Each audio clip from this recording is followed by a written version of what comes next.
ಆಹಾ ಆಹಾ, ಅದೇನ್ ಭಕ್ತಿ, ಅದೇನ್ ಭಕ್ತಿ. ಅಲ್ಲ, 1 ಗಂಟೆಯಿಂದ ಅದೇನ್ ಪ್ರಾರ್ಥನೆ ಮಾಡ್ತಿರ್ಬೋದು.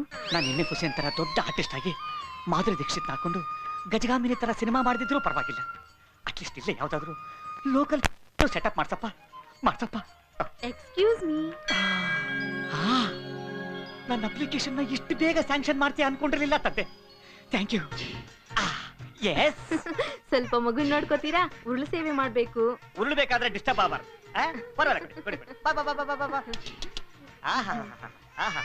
ಮಗು ತುಂಬಾ ಚೆನ್ನಾಗಿದೆ. ನಿಮ್ಗೆ ಹುಟ್ಟಿದ್ದ? ಐ ಮೀನ್ ನಿಮ್ಮ ಅಕ್ಕ ತಂಗಿ ನಿಮ್ಮದ ಅಂತ ಕೇಳಿದೆ.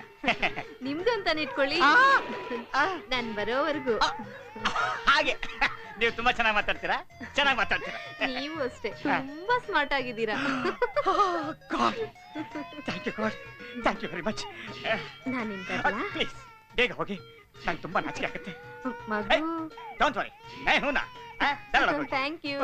Thank you very much. ಎಲ್ಲೂ ಕಾಣ್ತಿಲ್ವಲ್ರಿ, ಏನ್ರಿ ಮಾಡೋದು? ಓದಬೇಕು. ನಿಂಗೆ ಚಿಲ್ಲಿ ಚಿಕನ್ ಬೇಕಾ, ಮಟನ್ ಮಗುರಿ ಚಿಕನ್ 65 ಬೇಕಾ, ಪಾಪ್ಕಾರ್ನ್ ಬೇಕಾ? ಮಗುನ ಕಿಡ್ನಾಪ್ ಮಾಡ್ಕೊಂಡ್ ಬಂದಿದ್ಯಾ? ಕಿಡ್ನಾಪ? ರೇ ಸ್ವಾಮಿ, ಯಾರು ನೀವು? ನಿಮ್ಮಪ್ಪ ಕೊಡ ಮಗುನ. ಮದ್ವೆ ಛತ್ರದಲ್ಲಿ ಮಗು ಆಡ್ಕೊಳ್ಳಿ ಅಂತ ಬಿಟ್ಟಿದ್ರೆ ಕತ್ಕೊಂಡ್ ಬಂದಿದ್ದೀನಪ್ಪ. ಯಾವ ಮದುವೆ, ಯಾವ ಛತ್ರ? ರೇ ಮೇಡಮ್, ಇದು ಬೇರೆಯವ್ರ ಮಗು. ಇದು ಸುಳ್ಳು ಬೇರೆ ಮಗುಳ್ತಾ ಕೊಡ ಮಗುನ. ಅಯ್ಯೋ, ಮಗು ಮೈ ಮೇಲೆ ಬಡವೆಗಳ ಕಾಣ್ತಿಲ್ರಿ, ಬಿಚ್ಕೊಂಡ್ಬಿಟ್ಟಿದ್ದಾನೆ. ನೋಡ್ರೆ, ನನಗೂ ಇದಕ್ಕೂ ಯಾವ ಸಂಬಂಧನೂ ಇಲ್ಲ.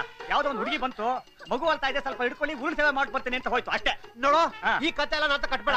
ಮರ್ಯಾದೆಯಾಗಿ ಬಿಚ್ಕೊಂಡ್ರೆ ಒಡವೆ ಕೊಟ್ಬಿಡು. ರೇ, ಬಿಚ್ಕೊಂಡಿದ್ರಲ್ವನ್ರಿ ಕೊಡೋದಿಕ್ಕೆ. ಇವ್ರು ಯಾರು ಇವ್ರು? ಇವನು ಮರ್ಯಾದೆಯಿಂದ ಹೇಳಿದ್ರೆ ಕೇಳಲ್ಲ ಅಂತ ಕಾಣಿಸುತ್ತೆ ಕಣೆ. ಕೇಳೋದಿಲ್ಲ. ಈಗ ಹೊಡಿತೀರಾ? ಈಗ